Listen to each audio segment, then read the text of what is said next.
বৃন্দাবন থেকে আসার পর যে ভিডিওগুলো আমি করেছি সেগুলো অনেক দিন ধরে পেন্ডিং পড়ে আছে, দেওয়া হচ্ছিল না। যেহেতু আমার বৃন্দাবনের ভিডিওগুলো দেওয়া হয়নি, তো সেই কারণেই এই ভিডিওগুলো আমি দিতে পারছিলাম না। তো ভাবলাম বৃন্দাবনের ভিডিওগুলো কিছুদিন পর দেবো, এই পেন্ডিং পড়ে থাকা ওকেশনাল ভিডিওগুলো আগে দিয়ে দিই।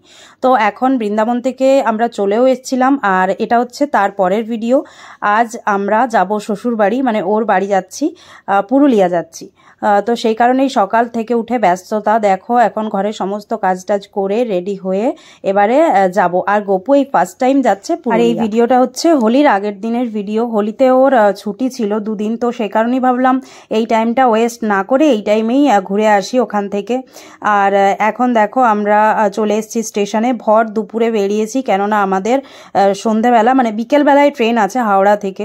তো সেই কারণেই আমরা দুপুরবেলা খাওয়া দাওয়া ভাত টাত খেয়ে দিয়ে তারপরেই বেরিয়েছি। আর টিফিনও করে নিয়ে নিয়েছি, সকালে দেখলেই তোমরা চাউমিন করছিলাম, তো ভেজ চাউমিন করে আর নিয়েছি। যেহেতু গোপু যাচ্ছে তাই একদম পুরোপুরি ভেজ। আর এখন দেখো শিয়ালদা স্টেশনে পৌঁছেও গেছি, আর এখন আমরা ট্যাক্সির লাইনেও দাঁড়িয়ে আছে, টিকিট কাটছিল। তো গোপুকে দেখো আমি কলকাতা শহরটা দেখাতে দেখাতে নিয়ে যাচ্ছি। গোপুকে নিয়ে গেলে না একটা আলাদাই সাহস, জোর, মনের জোর, তারপরে একটা ভালো লাগা কাজ করে। আগে যেটা বুঝতাম না, কিন্তু যখন থেকে গোপু আমার কাছে এসছে একটা আলাদাই ফিলিংস লাগে। তো আমরা এখন ট্রেনে উঠেও গেছি, আর ঠিক রাইট টাইমে ট্রেন ছেড়ে দিয়েছে। রোদ্দুর একদম 5টা পর্যন্ত রোদ্দুর, 5:30 পর্যন্ত রোদ্দুর ছিল। আর গোপুকে একদম জানলার সাইডে বসিয়ে রেখেছি যাতে ও একটু হাওয়া পায় আর বাইরের দৃশ্য এনজয় করতে করতে যেতে পারে। অনেকটা দূর জার্নি না, তাই জন্য। আর এখানে দেখো আমি সমস্ত ফ্রুটস একসাথে কেটে, আমি কাটিনি যদিও, এটা ওর দায়িত্বে ছিল, কেননা এই খাবারটা ওর বেশি ভালো লাগে। এটাতে ছোলা, বাদাম, টমেটো, শসা, তারপরে বেদানা সবকিছু মিশিয়ে একটা ফ্রুট স্যালাড করে এনেছিলাম, যাতে একটু ট্রেনের মধ্যে এনার্জি ফিল হয়। তো ওইটাই খেয়ে নিলাম। এটা ওর খুব ভালো লাগে, তো সেই কারণেই ট্রেনে কোথাও গেলে এটা করে নিয়ে যাই মাঝে মধ্যে। আর এখন যেহেতু গরম, আরও খেলে বেশি ভালো লাগবে। তো অনেকটাই রাস্তা চলে এসছি, আর সন্ধেও হয়ে এসছে। গোপু বেশ যাচ্ছে, খুব সুন্দর লাগছিল গোপুকে নিয়ে যেতে। দেখতে দেখতে বেশ সুন্দরভাবে বসে বসে আর যাচ্ছে দেখো। আর এখন হচ্ছে আমরা মেদিনীপুরের আগে রূপনারায়ণ নদী, সেইটা পার হচ্ছিলাম।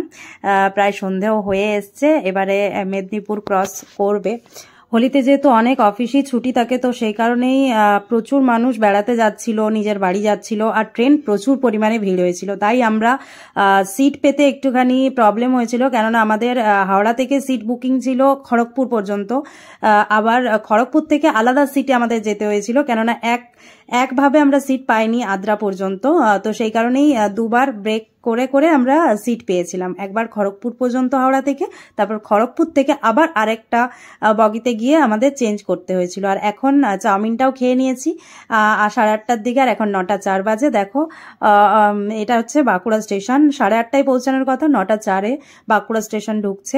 একটু লেট আছে, তো যাই হোক বেশি লেট করেনি, কেননা হাওড়া থেকে যে ট্রেনগুলো ছাড়ে প্রত্যেকটাই মানে অনেকক্ষণ ধরে লেট থাকে, 1-1.5 ঘন্টা 2 ঘন্টা লেট তো থাকে। প্রায় 10টার দিকে আমরা এসে ফাইনালি পৌঁছালাম। তো প্রথমবার গোপু কেমন হোলি খেললো পুরুলিয়ায় এসে, সেটা নেক্সট ব্লগে দেখতে থাকো। তাহলে চলো আজকের মতন টাটা।